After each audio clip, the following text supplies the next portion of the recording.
ከቡሄ ጋር ወይም ከደብረ ታቦር በዓል ጋር የተያያዘ ጉዳይ ነው የምናጋራችሁ። በዚህ ጉዳይ እንግዳ ጋብዘናል። ቀደም ብለን ግን አንድ መረጃ እናጋራችኋለን። ቡሄ ከኋላ የለም ክረምት፣ ዶሮ ከጮኸ የለም ሌሊት ይባላል። ነሐሴ 13 ወይም ደብረ ታቦር እንለዋለን። ይህ ዕለት በአብዛኛው ኢትዮጵያ በኦርቶዶክስ ተዋሕዶ ቤተክርስቲያን ዘንድ ይከበራል። ቡሄ በሚልም ይታወቃል። ቡሄ ደግሞ ከወርሃ ነሐሴ መልኮች አንዱ ነው። ትውፊታዊ አንድምታው ከክረምት ወደ ጥቢ፣ ከጨለማ ወደ ብርሃን፣ ከጭጋግ ወደ ወገግታ የመሸጋገር ምኞት ጋር ይቆራኛል። አዎ ቡሄ ከኋላ የለም ክረምት የሚባለውም ለዚህ ነው። በተለይ በገጠር በእርሻ ሲማስን የከረመ ለገበሬና በሬ ከቡሄ በኋላ እፎይታን ማግኘት የሚጀምሩበት ነው። ወቅቱ ብራ የሚሆንበት ጊዜ እንደመሆኑ መጠን ለገበሬዎች ትልቅ እፎይታን የሚሰጥበት ጊዜ ከመሆኑም ጋር ተያይዞ ነው ቡሄ ከኋላ የለም ክረምት ተብሎም የሚጠራው። ቡሄ መሰረቱ እንግዲህ ሃይማኖታዊ ቢሆንም እንዳየ አካባቢ መልከ ብዙ መንፈሳዊ፣ ባህላዊ፣ ትውፊታዊና ክዋኔዎች አሉት። ቡሄ ታዳጊዎች ይናፍቁታል። በሃይማኖታዊ አስተምሮም ኢየሱስ ክርስቶስ በደብረ ታቦር ወይም ታቦር ተራራ ላይ ክብረ መንግስቱንና ብርሃነ መለኮቱን የገለጠበት ትዕምርት እንደሆነ ሊቃውንት ይገልጻሉ። የቡሄ ዕለት ማታ ዛሬ ማለት ነው ችቦ ይበራል። ህፃናቱ ጅራፍ ገምደው ያጮሃሉ። እናቶችም ስንዴ አጥበውና ፈትገው ዳቦ ይጋግራሉ። ይህ ደግሞ ሙልሙል ይባላል። ቀየው በህፃናቱ ዜማ ድባብ ይሞላል። መንደሩ በሆያው የህብረ ዝማሬም ይደምቃል። የትውልድ ተሻጋሪ ትውፊት እሴቱንና ልማዱ ቢለዋወጥም ዛሬም ድረስ ይከናወናል። እንግዲህ ቡሄ ትርጉሙ ብራ ማለት ነው። ከሙልሙል ዳቦ በማቆራኘትም መላጣ ማለት ነው የሚሉም አሉ ብዙዎች። ቡሄ ጭፈራ በሁሉም አካባቢዎች የተለመደ ነው። ህፃናቱ ጭፈራውን ሙልሙል ዳቦ ይቀበላሉ። ከጨፈሩ በኋላ ሙልሙል ሲሰጣቸው ምስጋና፣ ሙልሙል ካልተዘከሩም ደግሞ የሀሜት ስነ ቃሎችን ያስከትላሉና ይሄ በተለያዩ አካባቢዎች ቡሄ ሲመጣ በእንደዚህ አይነት ስነ ስርዓት ክዋኔዎች ይከወናል። ይሄ በየጊዜው በየአመቱም ተናፋቂ ያደርገዋል። በተለይ ደግሞ በበዓሉ ዕለት የሚከበረው ከችቦ የተለያዩ የሙልሙሉ እንዲሁም የጅራፉ የተለያዩ ትርጓሜዎች አሉት። አጠቃላይ እንደው የቡሄ የደብረ ታቦር በዓል ሃይማኖታዊ መሰረቱ ምንድነው የሚለው ላይ ደግሞ እንግዳ ጋብዘንበታል። እንግዳችን በኢትዮጵያ ኦርቶዶክስ ተዋሕዶ ቤተክርስቲያን ጠቅላይ ቤተ ክህነት ኦዲተር ናቸው። መጋቢ ምስጢር ቀሲስ ዶክተር ኢዮብ ይመር ይባላሉ። እንኳን ደህና መጡ።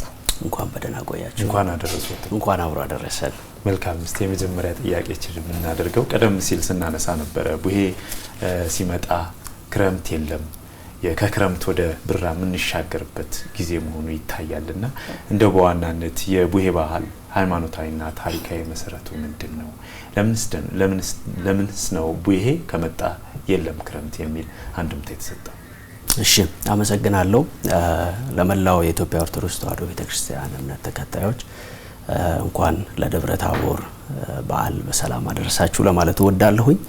እንግዲህ በቤተክርስቲያናችን ከጌታችን ከመድኃኒታችን ከኢየሱስ ክርስቶስ 9 አበይት በዓላት መካከል አንዱ ደብረ ታቦር ነው። በየአመቱ ነሐሴ 13 ቀን በደማቅ ሁኔታ በቤተክርስቲያናችን ይከበራል። ሃይማኖታዊ መሰረቱ እንግዲህ ራሱ መጽሐፍ ቅዱሳችን ነው፣ የእግዚአብሔር ቃል ነው።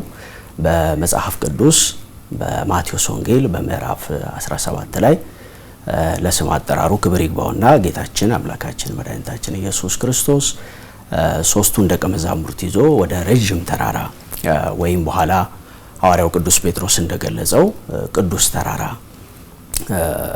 ወይም ደግሞ የእርሱን ግርማ ያዩበት ተራራ፣ ወደዛ ረጅም ተራራ ይዟቸው እንደወጣ በፊታቸውም ደግሞ ፊቱ እንደ ፀሐይ እንዳበራ ልብሱም ደግሞ ልክ እንደ ብርሃን ነጭ እንደሆነ ጻዕዳ እንደሆነ እና በፊታቸው እንደተለወጠ ግርማ መለኮቱን እንደገለጠላቸው በዚያም ደግሞ አብ ከሰማይ በደመና በእርሱ ደስ የሚለኝ የምወደው ልጄ ይህ ነው እርሱን ስሙት ብሎ የተናገረበት ስለ ልጁ የመሰከረበት ከዚህ ጋር ተያያዥ የሆኑ መንፈሳዊ ነገሮች በሰፊው የሚነገሩበት በዓል ነው። ይህ እንግዲህ ሃይማኖታዊ መሰረቱ መጽሐፍ ቅዱስ ነው፣ የእግዚአብሔር ቃል ነው። ትውፊቱን በተመለከተ ከቡሄ ጋር የተያያዘውን ሀሳብ በተመለከተ ደግሞ በረከታቸው ይድረሰንና ብፁዕ አቡነ ጎርጎርዮስ የቀደሙት የኢትዮጵያ ኦርቶዶክስ ተዋሕዶ ቤተክርስቲያን ታሪክ በሚለው መጽሐፋቸው ላይ በሰፊው እንደገለጹት ትውፊቱን በተመለከተ ወይም ደግሞ አመጣጡን ከቡሄ ጋር የተያያዘውን ሐሳብ በተመለከተ እንግዲህ ቡሄ በኢትዮጵያ ታሪክ ውስጥ ከብዙ ጊዜ ጀምሮ በትውፊት ቅብብሎሽ ቡሄ እየተባለ ከዋዜማ ጀምሮ ልጆች ጅራፍ የሚገምዱበት ጅራፍ የሚያጭሁበት እንደዚሁም ደግሞ እናቶች ለበዓሉ የሚሆን ሙልሙል ለማዘጋጀት ከዋዜማው ጀምሮ ደፋ ቀና የሚሉበት ልጆች ደግሞ ሆያ ሆዬ እያሉ ቡሄ እያሉ በሚጨፍሩበት ጊዜ ዜማውን ግጥሙን የሚያቀርቡትን ጭፈራ ተከትሎ እናቶች ደግሞ ለነሱ ሙልሙል የሚሰጡበት ከዛ ውጪ በቆሎ ትምህርት ቤት ወይም ደግሞ በአብነት ትምህርት ቤቶች አካባቢ ደግሞ በዓሉ ከመድረሱ አስቀድሞ ስለ ደብረ ታቦር እየተባለ ለበዓሉ የሚያስፈልገው ነገር የሚጠየቅበት በኋላ እሱ ከተዘጋጀ በኋላ በእለቱ ቅዳሴ ከተከናወነ በኋላ ከቅዳሴ በኋላ ላስቀደሱ ምእመናን ዳቦ የሚታደልበት ምስጋና የሚቀርብበት በዓል ነው። እንግዲህ ከዚህ ጋር ተያይዞ የሚነሱት ነገሮች ራሳቸውን የቻሉ ሃይማኖታዊ ትርጉሞችም እንደዚሁም ደግሞ ባህላዊ የሆኑ መገለጫዎች አሏቸው። እዛው ጋር እንቆይና ቀደም ሲል ሲያነሱ ነበር በተለይም የቡሄ እለት ሲመጣ በዓል ሲመጣ ቀደም ብሎ ከዋዜማው ጀምሮ ብዙ ዝግጅቶች ይደረጋሉ። ሙልሙል መዘጋጀቱ ዝማሪዎች መከናወናቸው በተለይም ቡሄ የተባለ ልጆች መጨፈራቸው ጅራፍ መጮሁ እና የተለያዩ ተያያዥ ጉዳዮች መነሳታቸው ምንድነው አንድምታቸው? ምን ያስተሳስራቸዋል? እንግዲህ በሁለቱ መሀል ያለውን ትስስር ስንመለከት ቅድም እንዳልኩትኝ በዓሉ መጽሐፍ ቅዱሳዊ መሰረት ያለው ነው። ሃይማኖታዊ መሰረቱ እሱ ነው። ስለዚህ ጌታችን መድኃኒታችን ኢየሱስ ክርስቶስ የሰው ልጅ ማን ይሉታል ወይም እኔን ማን ይሉኛል ብሎ በማቴዎስ ወንጌል በምዕራፍ 16 ላይ ደቀ መዛሙርቱን ጠይቋቸው ነበር። እንግዲህ ያንን ተከትሎ ጌታችን መድኃኒታችን ኢየሱስ ክርስቶስን ሰዎች የተለያየ እይታ እንዳላቸው ደቀ መዛሙርቱ ይነግሩታል። መጥምቁ ዮሐንስ ነው የሚሉሃሉ፣ እንደገና ደግሞ ነብዩ ኤርሚያስ ነው የሚሉሃሉ፣ ደግሞ ኤልያስ ነው የሚሉሃሉ በማለት ተናግረዋል። እና ሐዋርያው ቅዱስ ጴጥሮስ ግን አንተ ክርስቶስ የሕያው እግዚአብሔር ልጅ ነህ በማለት ምስክርነት ሰጥቷል። ይህ ምስክርነት ግን ከራሱ ከደምና ከስጋ የመጣ ሳይሆን አባቱ የባህሪ አባቱ የገለጠለት እንደሆነ ከተናገረ በኋላ ያንን በተግባር በቀጣዩ ምዕራፍ ላይ በማቴዎስ ወንጌል በምዕራፍ 17 ላይ በደብረ ታቦር በረጅሙ ተራራ በቅዱሱ ተራራ ላይ አብ ደግሞ በትክክል የሐዋርያው ቅዱስ ጴጥሮስ የተናገረውን የምወደው ልጄ ይህ ነው እርሱን ስሙት በማለት የባህሪ አባቱ ደግሞ ያንን ምስክርነት ሰጥቷል። ከዚያ ውጪ ሰዎች በእርሱ በክርስቶስ ላይ ያላቸው የተለያየ አመለካከት ነብይ ነው የሚል ምልከታ ነበራቸው። ያንንም ነግረውታል። ስለዚህ እርሱ የነቢያት አምላክ እግዚአ ነቢያት የነቢያት ጌታቸው እንደሆነ ለማሳየት ሙሴና ኤልያስ ከብሉይ ኪዳን በዚያ ስፍራ ላይ ተገኝተዋል። እንግዲህ ከሕያዋንና ከሙታን ብለን የሁለቱን አመጣጥ ልናነሳ እንችላለን። እና በቤተ ክርስቲያንም እንግዲህ ከተራራው ጋር ተያይዞ ከበዓሉ ጋር ተያይዞ የገሃነም ደጆች የማይችሏትን ቤተ ክርስቲያን የሚወክል እንደሆነ ምክንያቱም ቤተ ክርስቲያን በሐዋርያትና በነቢያትና በሐዋርያት መሰረት ላይ የታነጸች ናት። በዚያ ተራራ ላይ ከብሉይ ኪዳንም ነበሩ ከአዲስ ኪዳንም ነበሩ። ቤተ ክርስቲያን የምንላት ደግሞ የነዚህ ህብረት ናት። ስለዚህ ይሄንን ከባህሉ ጋር መተርጎም ወይም ማያያዝ የበለጠ ትርጉም ይሰጣል። ስለዚህ የጅራፉ መገመድ ወይም ከጅራፉ ጋር የተያያዘውን ድምጽ ስንመለከት ድምጸ መለኮት ወይም የመለኮት ድምጽን ይወክላል ያሳያል ተብሎ ይታሰባል።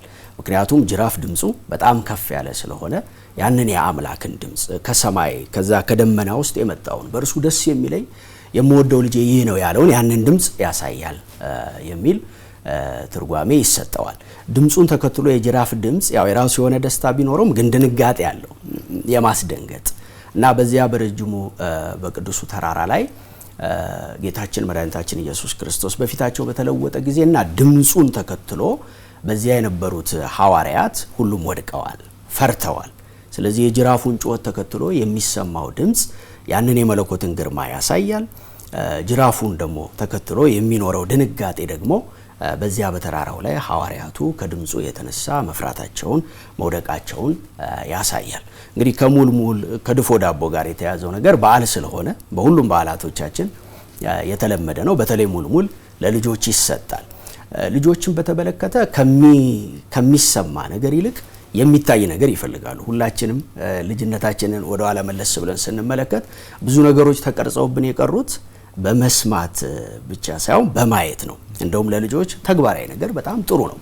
ስለዚህ ከዚህ በዓል ጋር ተያይዞ ልጆች ቡሄ ሲሉ መንፈሳዊውን ነገር የበለጠ ውስጣቸው ላይ የመቀረጽ በዚያ ውስጥ ደግሞ በልጅነት ውስጥ መልካም የሆኑ ትዝታዎችን ሃይማኖታዊ የሆነውም ነገር እንዳለ ሆኖ ባህላዊ የሆነውም ነገር ስነ ምግባራዊ የሆነውም ነገር እንዲህ ያሉትን ነገሮች እየተማሩ የሚያድጉበት በተለይ ተግባራዊ ነገር የሚያዩበት ሊሆን ይችላል። ስለዚህ ያንን ሙልሙል ለልጆች ይሰጣል። ከዳቦ ጋር የተያዘው እሱ ነው። ከዚያ ውጪ በበዓሉ ዋዜማ ችቦ የሚበራበት አጋጣሚ አለ በየአካባቢው። በቤተ ክርስቲያናችን በተለያዩ ስርዓቶች ነው በዓሉ የሚታሰበው። በማህሌት በዓሉን ተከትሎ ለራሱ የተሰራ ቀለም አለ፣ ስርዓት አለ። ያ ስርዓት ይከወናል በቅዳሴ በምስጋና በዝማሬ። በእለቱ ደግሞ በምሽት በቤተ ክርስቲያን ችቦ በማብራት ምስጋና ለእርሱ ለእግዚአብሔር በማቅረብ ምክንያቱም የእርሱ ክብር የተገለጠበት እና ደግሞ እንደዚሁ የመንግስቱ ክብር የተገለጠበት ታላቅ በዓል ስለሆነ ያንን በማሰብ በመዝሙር በዜማ በቤተ ክርስቲያን በሰፊው ይከበራል። ስለዚህ ያ የሚበራው ችቦ ደግሞ ብርሃኑን ያሳያል ማለት ነው። በፊታቸው እንደ ፀሐይ ፊቱ አብርቷል። እንደገናም ደግሞ ልብሱ እንደ ብርሃን ነጭ ሆኖ ተለውጧል። ስለዚህ ያ ብርሃን ግርማውን የመለኮቱን ብርሃን ክብሩን የሚገልጽ ነው ማለት ነው። መልካም ቡሄ ያው ማህበራዊ ክንውኖች በስፋት የሚታዩበት ነውና እንደው ማህበራዊ ግንኙነትን ከማስፋት ማህበራዊ ግንኙነትን ከማሳደግ አንፃር ፋይዳው ምን ያህል ነው ማለት ነው? እንግዲህ የቡሄ በዓል ብዙ ማህበራዊ ጥቅሞች አሉት። ብዙ ነገር ልንል እንችላለን። በራሱ ቅድም እንደተናገርኩት በዓሉ ላይ ከብሉይ ኪዳን እና ከአዲስ ኪዳን የተሰበሰቡበት የተገናኙበት ነው። ማህበራዊ የሚለው ቃል ራሱ አብሮነትን የሚያሳይ ነው። ስለዚህ በቡሄ በዓል ከልጆች ጀምሮ ልጆች በጋራ ሆነው የሚያመሰግኑበት በዛ ቀን የተቆራረፈ ልጅ እንኳን ቢኖር ለዛ ለሆያሆዮ ሲል የሚስማማበት አብሮ የሚጨፍርበት የሚያመሰግንበት አይነትን ሁኔታ እናያለን። ከዛ ውጪ በቤተ ክርስቲያን ብቻ ሳይሆን አሁን በየአካባቢው ሰዎች ተሰብስበው በዓሉን የሚያስቡበትን ሁኔታ እንመለከታለን። እኔ ግን ከዚህ ጋር ተያይዞ ማህበራዊ ፋይዳውን በተመለከተ ልል የምፈልገው ነገር ምንድነው? እንግዲህ ማህበራዊ የምንለው ነገር ከፍቅር ጋር ይያያዛል፣ ከመስማማት ጋር ከይቅርታ ጋር ይያያዛል።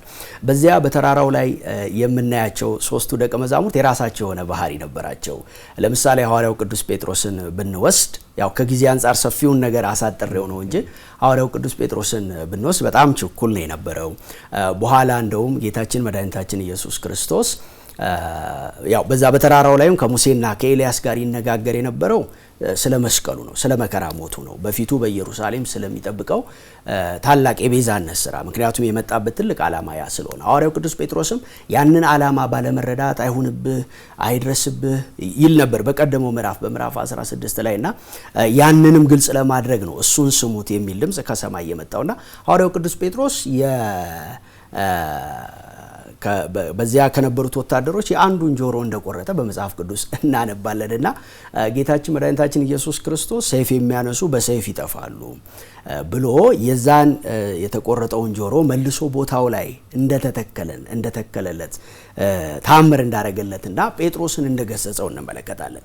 ሁለቱን ሐዋርያት ደግሞ ያዕቆብና ዮሐንስን ወንድማማቾቹን ደግሞ ስንመለከት እነሱ ደግሞ በአንድ አጋጣሚ በወንጌል ላይ ጌታችን መድኃኒታችን ኢየሱስ ክርስቶስ ወደ ሳምራውያን መንደር ሊገባ ሲል ባልተቀበሉትና በተቃወሙት ጊዜ እሳት ከሰማይ ወርዶ እንዲበላቸው እንጠይቅ፣ እንደ ኤልያስ እንደቀደመው እንደ ብሉይ ኪዳን እሳት ይብላቸው ብለን እንለምን ብለው ይሉታል። እና ጌታችን መድኃኒታችን ኢየሱስ ክርስቶስ ምንድነው ያላቸው? እናንተ ምን አይነት መንፈስ እንደሆነላችሁ አታውቁም። የሰው ልጅ የጠፋውን ነፍስ የሰውን ነፍስ ሊያድን ነው እንጂ የመጣው ሊያጠፋ አይደለም የመጣው ይላቸዋል።